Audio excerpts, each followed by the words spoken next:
Our next session. Okay. Moving on to quality assurance, our next speaker is Jacques Moreau. Did I pronounce that correctly? Yeah. Okay, thank you. Currently retired, Jacques was director of an institution which I dare not pronounce because I'm sure I'll say it wrong incorrectly. Could you help me with that? Director of... Yes, I was director of the institution from where Sandrine is coming now. And before that, I was head of music department in Lyon Conservatoire. Okay, thank you. And he currently holds different positions, chair of the board of music since 2021. He has been very active in the Association of European Conservatoires, collaborating in numerous European projects and member of the AEC Council. He's also a member of the Methodological Support Council of the Agency for the Evaluation of the Quality of Higher Education of the Walloon, Brussels Federation in Belgium. He's a member of the Council of the International Music Council, an NGO associated to UNESCO, based in Paris. And he first met the Princess Kalyani Vadhana Institute of Music in Bangkok in 2027, and since 2010, he plays an active advising role. I present the floor to you. Thank you. In 2002, I met the AEC for the first time. In 2003, the Congress was in Birmingham, and then I discovered for the first time the philosopher Peter Renshaw, who was current Dean of Research in Guildhall School of Music and Drama. And the speech of Peter Renshaw was exactly the speech we are having today here 20 years ago. So things are moving, but they are moving slowly. So what music has to do within those days? That was my question. And finally I got the answer today, but I will give it you at the end. So MusiQuE is an agency dedicated to enhancing quality of music education. MusiQuE works internationally to uphold and advance quality of music education, providing external evaluation services. MusiQuE is independent. This is very important. Even if the AEC is part of MusiQuE, the governance of MusiQuE is totally independent. Those four members of MusiQuE are, of course, the AEC, but also EAS. We have members of EAS here. EMU, which is the European Music Association for School of Music, and PEARL, which is the European Association for Music Professional Organizations. Music principles, you can read them: promoting and supporting the sector, working in partnership with stakeholders, involving international perspectives, encouraging institutions to reflect on their own practice. This is the beginning of the answer. And respecting the values and ethos of each individual institution. So we offer services, quality enhancement reviews, critical friend reviews, accreditation procedures, and joint procedures. I won't go into each one of them because it's not quite the topic of today. And also other services. We went to visit Peter de Jaan's institution, benchmarking projects, consultation visits, and quality assurance desk. I said in my abstract that I would have a point on the learning outcomes, the evolutions of the learning outcomes since 2007 to today, but this is slightly on the side of what I want to say, so I say now that I won't touch that point, but it is behind all I will say.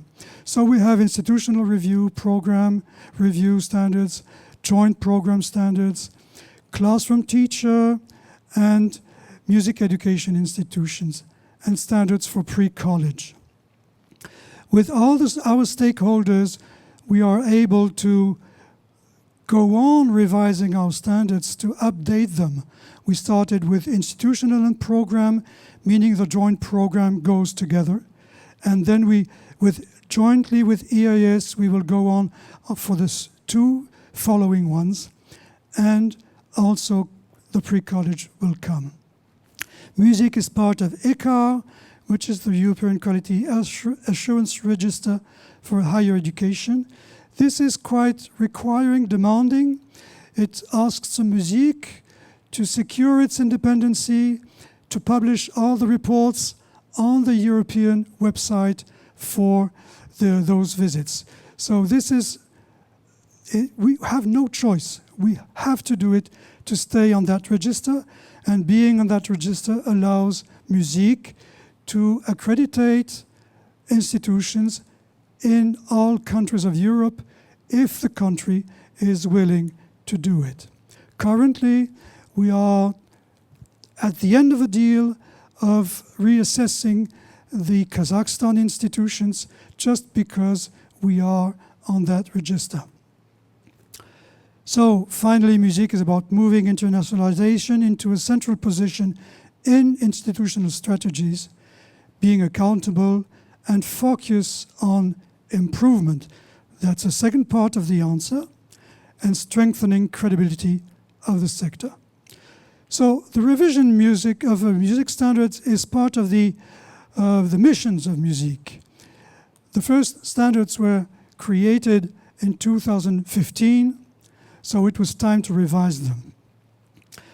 The reasons for revision is as I told, the internal quality cycle, the feedback collected from the beginning from our colleagues, stakeholders and friends, and the arising new challenges for institutions. These are the working group members. You can see that they are from all organizations, and that we had in the group one student. She was the first president of the student group within the AEC. She's an Indian girl working in Glasgow, and now she is PhD graduate, and her input was really important. So we also, in MusiQuE, we have a regular trends analysis every 2 years on the current trends within all the reports we publish. The last one was published and studied by Don McLean, which was the former dean of Toronto University Department of Music, and before the institution in Montreal. It will come back, sorry. So diversity, diversification, the student-centeredness, continuing evolving issues for the curriculum, and staff and resources. And this is the current process. We started in October 2020. We delivered the final work in 2022, in summer. And then we went through a feedback process that took 3-4 months, and we shaped the final adjustments that were approved by the board of MusiQuE in July. So it's very near, very fresh. The objectives for the revision is an emphasis on the student's voice in the decision making, and the new themes of what we spoke in this session: sustainability, health and well-being, digitality, lifelong learning, engagement with the social context.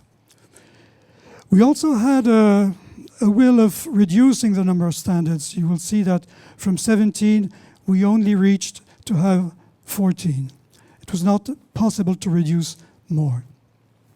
And within the different sets of standards, we have to be careful to be really specific to the level we address the review.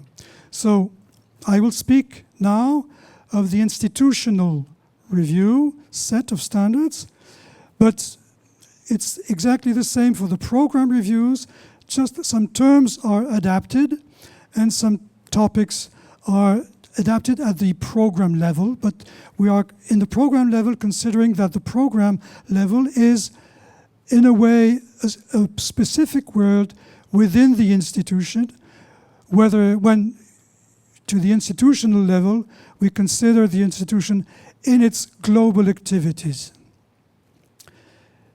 So also revise the text of each standards. I will give you an example of why we had to do this.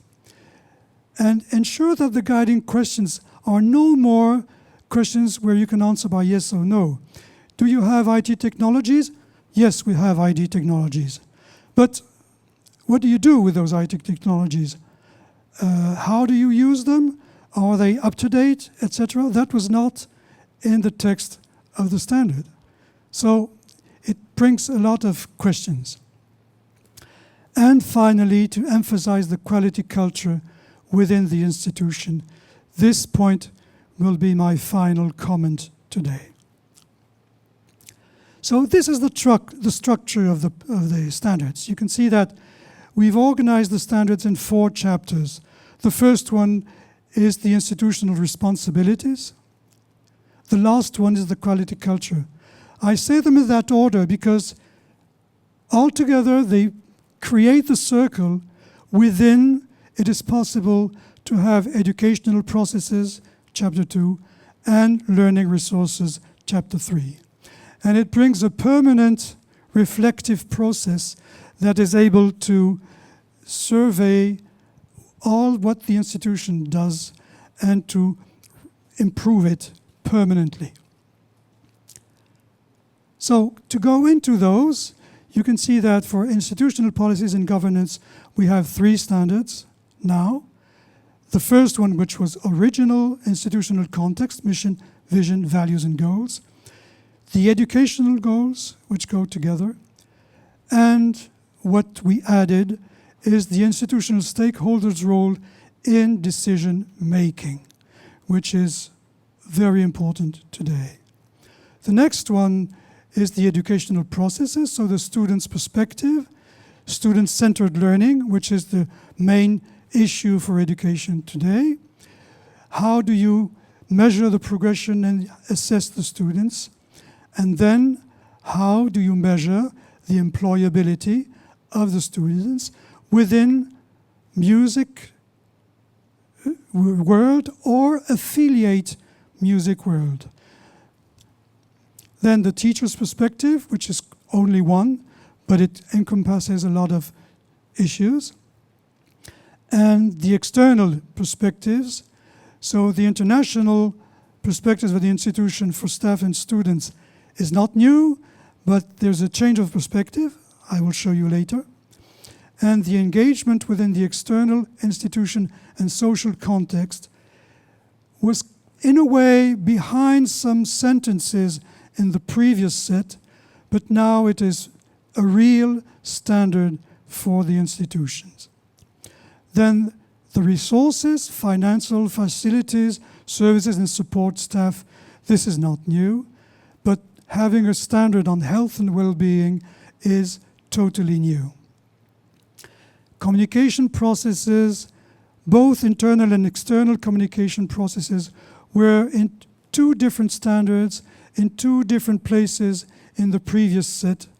And we thought that as they were using the same tools, and there was in many institutions quite a transparency between the internal and the external communication, we've put them in the same sub-chapter. And finally, the quality culture at institutional level. So you have the structure as a global, and now I prepared some details for every standards. I don't know if I will have time to go through everything, but let's start.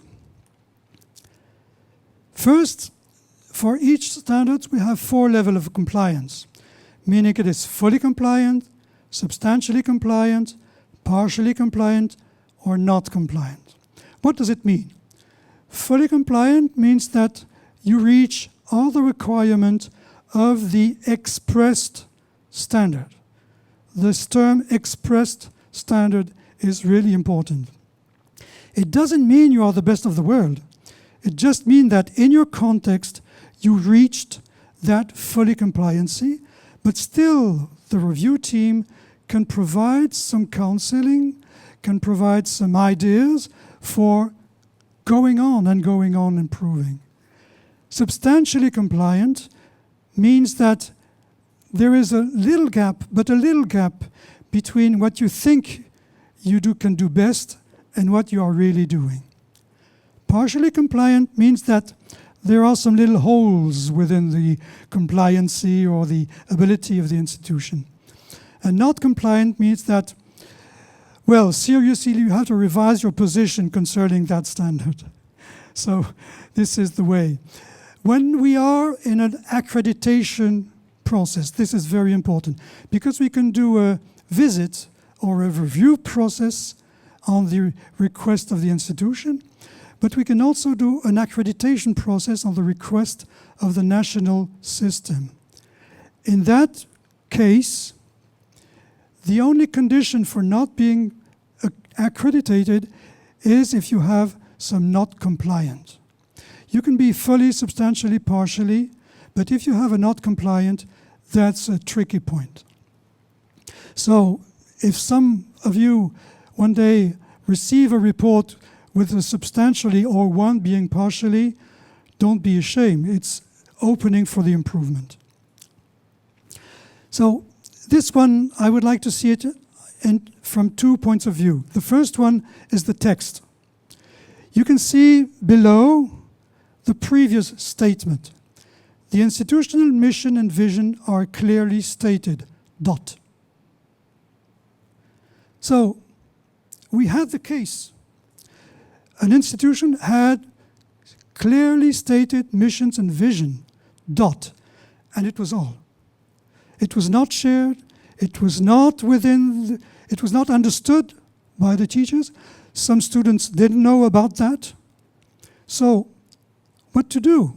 Say it's fully compliant or say it's not fully compliant? But if you say it's not fully compliant, you're out of the law because you wrote that. So you can go to appeal, of course. So we wrote that other text. The institutional mission, vision, values, and goals are clearly stated and relevant to the national and legal context which the institution operates in which. They are effectively implemented through coherent institutional strategies and policies. And behind the word strategies, internal and external strategies. Some questions. I'll take the last one. How does the institution address the issues around sustainability? All the questions are starting like that. How does the institution manage that issue? And not, do you manage that issue? So it's opening the doors to the institutions to explain who they are, how they process, and what they are aiming to. So this term of sustainability now is part of the institutional context, mission, vision, values, and goals. And this is a new point. Educational goals. So the educational goals of the institutions are clearly stated and achieved through the structure and content of its education policy and the study programs. This is not new. It's the same as before, but one of the questions is what is the institution's policy in terms of research? That's new. It wasn't there before, and we emphasized that point of research after the feedback we received at end of 2022. We thought that this topic was enough within the standards, but the answer we received was that, well, we don't read it enough. So you will see that this point pops out in different standards. Now, institutional stakeholders' role in decision-making. You can see if you read the sentence that the stakeholders are considered to be the students, teaching staff, support staff, representatives of the music profession, and related artistic domains. At the beginning, we wished to have a specific standard for the students' representation. And of course, when you say the representation of the students, you have some teachers who come and say, and what's about us? You don't speak of us. So we had to think about that. And we had a deal within the working group and with the board that, of course, we have to address equally all stakeholders, internal stakeholders. Example of a new question: how student bodies exist at institutional level and how do they function? And how are they represented into institutional bodies? How are teacher and teaching staff? And how do they are part of the decision-making process? And the student-centered learning. This is, of course, an important topic of today. And we are speaking of a clear, coherent, and inclusive admission policy in place to establish artistic academic suitability of incoming students. But the institution ensure that its programs are delivered in a way that enables students to take an active role in creating the learning process and to engage in critical reflection throughout their studies. This sentence is new in that form. And to comment on what we saw just before, where you see that education is part of the communication. If you see education as transferring your knowledge, your skills, your experience to students, of course it's part of communication. If you consider that to have students be able to learn, to build their own path in learning, then teachers are not more teachers. They are experts in how creating settings in which the students can find their own ways of learning. You don't say, students, what you have to do to learn. You just have to create a space with some tools. You know, like kindergarten, you have a space and you just have blocks. You don't know what they will do with the blocks, but in 30 seconds, they already created something with it. So I think this is the future of students, of teachers, sorry, and also of students. So some questions. How are principles concerning equality, diversity, and inclusion being reflected in student recruitment? And again, how is research addressed from the first cycle to the third cycle? And this sentence, I may be responsible of that because I committed a paper concerning research in first cycle. And of course now we see that this attitude is not absent of the human kind, and it hasn't to be cut when student enters in first cycle just because they have to learn skills, specific skills. So it has to be kept. It is there already. Students' progression and assessment. So this is not quite new. Assessment policies are clearly communicated and consistently implemented across our program. And there is a coherent policy and a functional complaints and appeals system in place. This sometimes is quite difficult to find. So the questions are just examples. The students' employability, so help facilitate their transition towards a professional life, and related artistic domains. Of course, we know that our students are not going all in orchestras, all in chamber music. Some are finding jobs in the related domains of music. But of course, some also are becoming lawyers or doctors or whatever. And of course, this is not the effect of the institution. Even if the institution contributed to have them have a creative mind, it is not directly related to the graduation. So that's why we restricted that to the related artistic domain, be it in fine arts or other performance disciplines.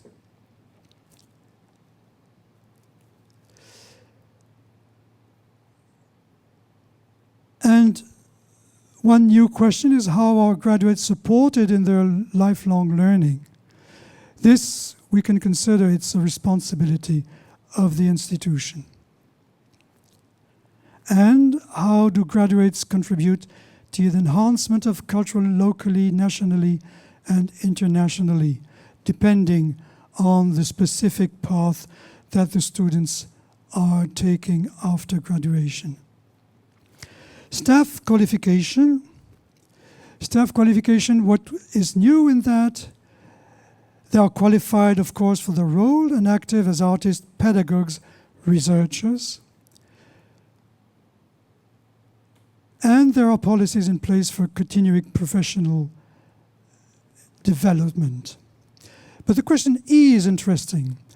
How are teaching staff encouraged to engage with research both in their teaching and in their professional development? Research in their teaching, the question being specifically expressed that way, this is also one of the new points of those standards. External perspectives. This is not new. We took word per word the old sentence, but what is new is the sentence B. How is internationalization embedded within the curriculum and extracurricular activities that are being experienced by the entirety of students and staff? What does it mean? Of course, you can have some part of the institution that are experiencing a lot of international projects and things, but they are like on the side of the institution. It's not shared at all.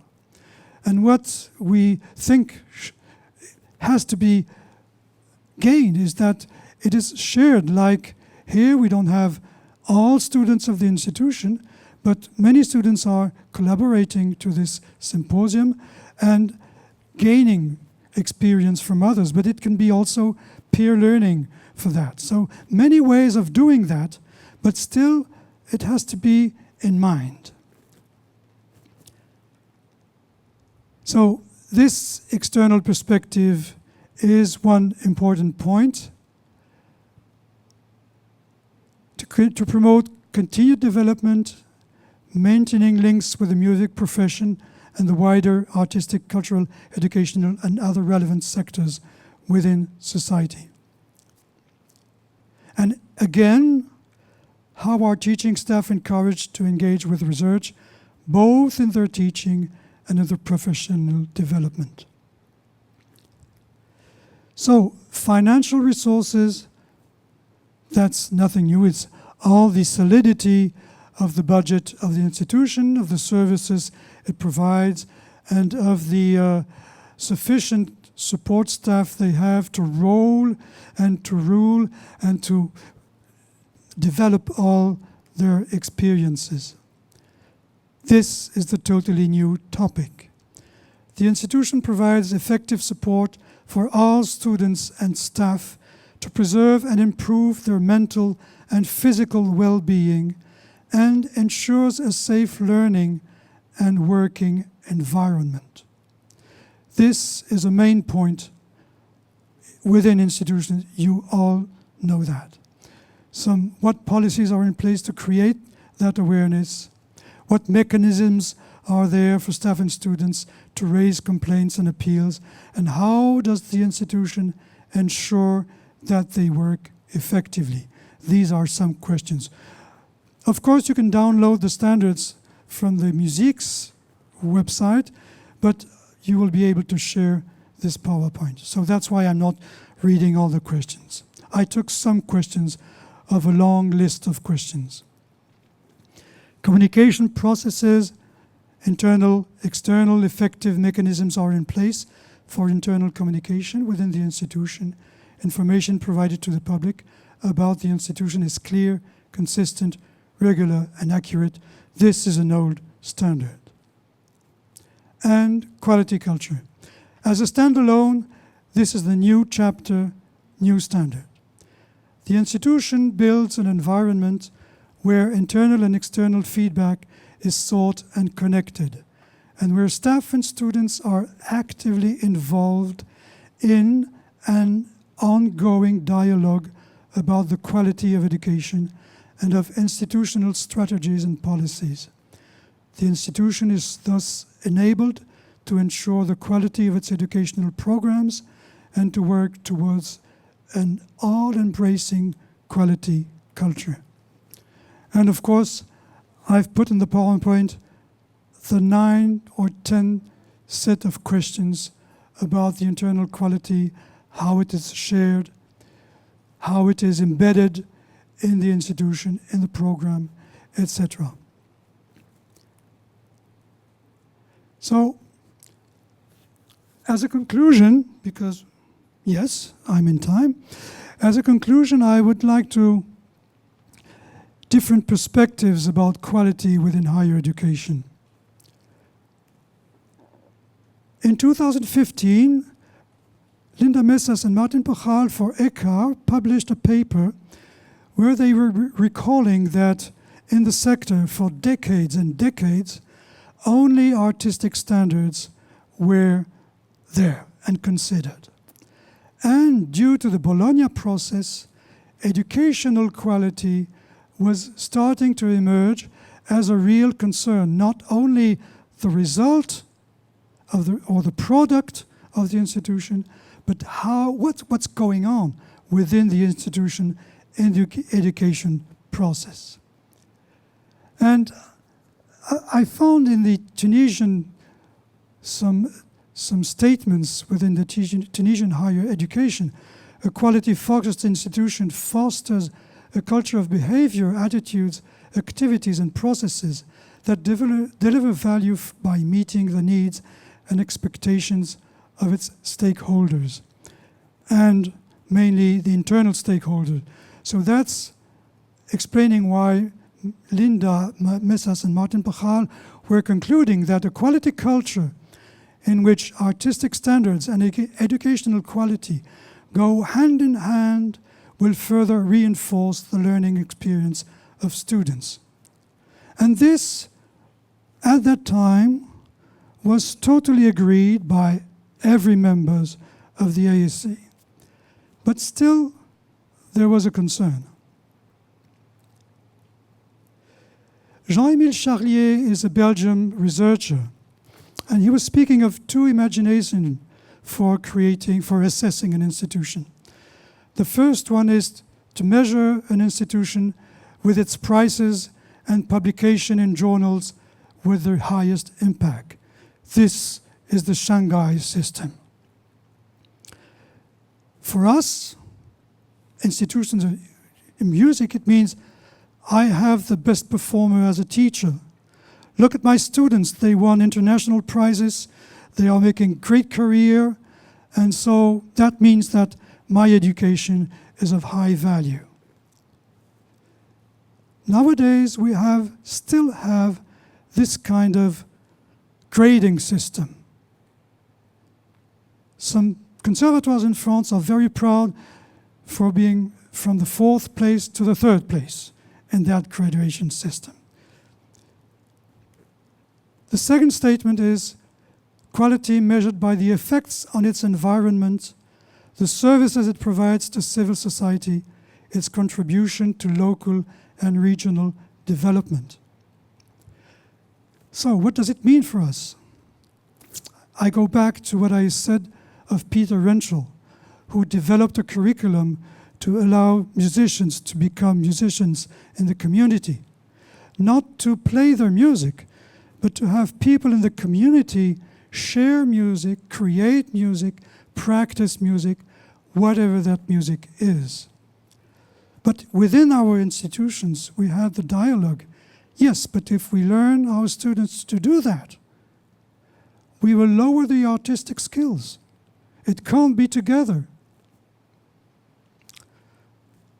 And there an answer came. Helena Gaunt, who was a colleague of Peter Renschel, within a project of the AEC, published a paper, a collective paper, saying musicians as makers in society, a concept foundation for contemporary professional higher music education. In that paper, she is advocating to say that, well, if you have both perspectives, you're richer than if you have only one, the artistic skills meaning. So if I transform the perspective said before by Messas and Pachal, we can say that institutions now have three missions: artistic standards, educational quality, okay, social engagement now. And this is all about this symposium. That's the third point of the answer of the question of the beginning. So, for music, how can we see our mission? For us, there is a goal for the institutions: respect, integrity, focus on the needs of the music students for being able to live and act with dignity in the world of tomorrow. This is kind of a motto of the President I Am. So, the new standards are based on a concept of quality culture, in which artistic standards, educational quality, and the social engagement go hand in hand, will further reinforce the learning experience of students. This is a realistic but a challenging concept. That's why the concept of quality needs to be considered in a dynamic view, taking into account the contextual changes within the environment of the institution, and this is a statement of the OECD. So, MusiQuE is not there to assess, but to help the institutions improve and become like the best version of themselves in the context of today. This morning we were speaking of institution as laboratory, of researching what to do today. When you know all that when you engage in a research project, you need an advisory committee to accompany yourself in the research. So I could add, since this morning, that the reason why MusiQuE is here today is because MusiQuE is willing to play that advisory role for institution, not so to help them, not to fear go into unknown fields and to explore unknown fields. Thank you.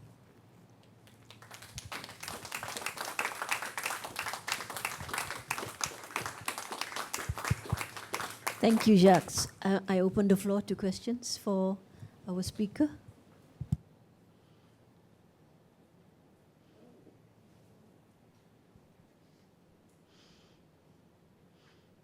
Okay, perhaps I can ask a question. How do you appoint your, well, I know you said that music doesn't assess, but how do you appoint your panel of assessors, so to speak? And what sort of training do they have to go through to be on the team?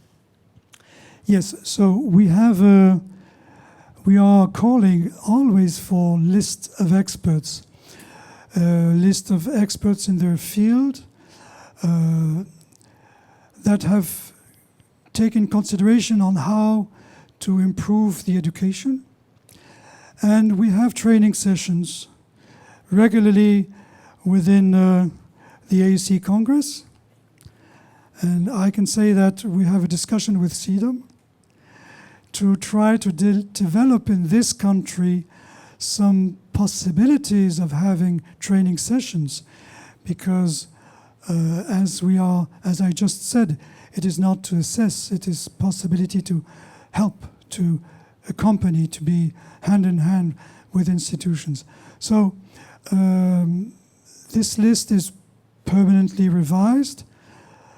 Of course, when you are on the list, you may not be called immediately. Some are on the list for some times and were not called yet. This will come. But this is and it depends on the context, of course. What we really need are people able to play the role of secretary, because this is the most difficult role. Be able to synthesize the exchanges, the communication, being able to write. And this process is supervised by the team, by the office. The office who is clearly dedicated to its job and really helping. So I can say that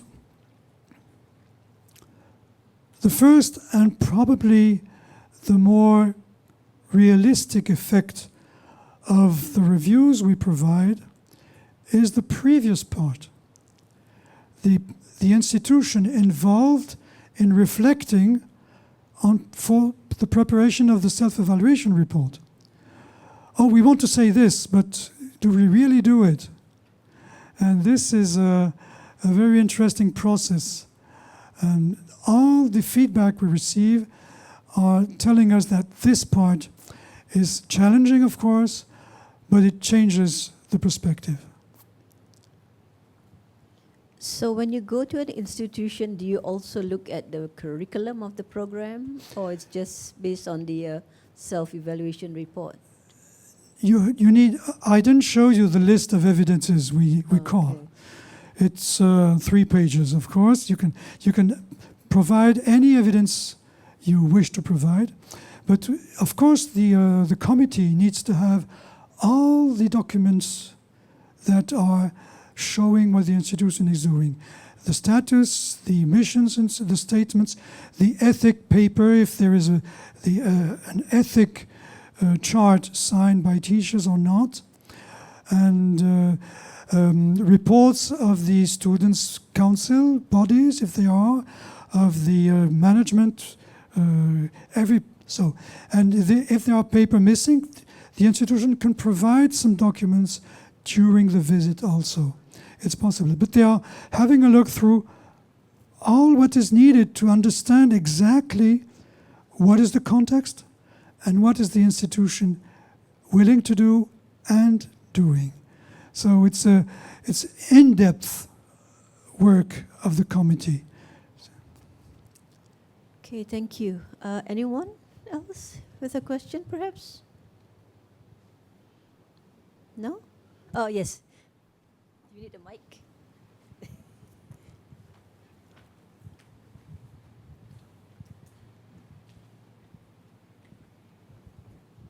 Thank you, Jacques, for this overview. I missed the first 5 minutes. I'm sorry to say it of your presentation. So maybe my question is has been answered at the beginning of your lecture. But I wonder, at the meta level, the concepts that are being used and are like the basic, the cornerstone of some of the things we all use as buzzwords, are like student-centered learning. Does MusiQuE have a specific strategy to review, to update, to inform these concepts, and are they shared in some way? I'm saying this because I'm following a bit the kind of discourse on learning in general, and I know that there is quite a dynamic also in the academic world of views on learning, where I, for instance, see, if you refer to Helena Gaunt's article, where she also explains this student-centered learning from a kind of constructivistic view on education. That, of course, has a history. But I also see that in the field, some people are going away from that, especially not so much in higher education, but especially in primary and secondary education. There are like views thinking that is actually maybe not the right way to go. So I'm just curious, do you have a kind of review mechanism at the meta level of how your concepts are like founded? And are they somehow shared as a mission and vision of MusiQuE, so to speak? Well, yes. I didn't explain that MusiQuE, being part of ECHA, has to follow the European standards and guidelines for assessing. They have a definition of student-centered learning that is what is through here. We are mainly through that question. I will maybe skip the answer in another way. We are not an agency saying what you should do, but explain to us what is your concept of student and learning. And as we have experts coming from a lot of different fields, they can challenge that answer. And of course, in the board, we have some concepts. My concept of student learning is probably the furthest, meaning that, okay, put a student in a setting and see what's coming out. This is the learning for me. But it might not be the learning for someone else. But still, it is not the one-to-one. You know the meaning that students is at the center. Okay, at the center of what? Of a circle with all the teachers around saying him what to do? Or meaning that all the teachers are trying to analyze who he is and build something to have him grow in his necessities and needs. This is probably the furthest definition of student learning for us. So we can't say you should do like this because of the context, because of the teachers, because of the history. You see that in music, we can experience that those institutions, some are far beyond in some departments and far behind in other departments. So what we will challenge is not the definition, but why don't you communicate? Why don't you exchange? Why don't you build together instead of being separate? And we can see that in institutions having drama and music, some even have drama in a building at one side of the city and music in the building in the other side of the city. So how can you build interdisciplinarity? So this is the kind of attitude we have. Otherwise, we would spend the music board reviews, meetings in fighting on definitions. But still, I think I will take on your feedback and try to bring that Christian inside. Thank you. Thank you. We have to move on to our next session. So on behalf of the organizing committee, I would like to thank you, Jacques, for your presentation. Thank you.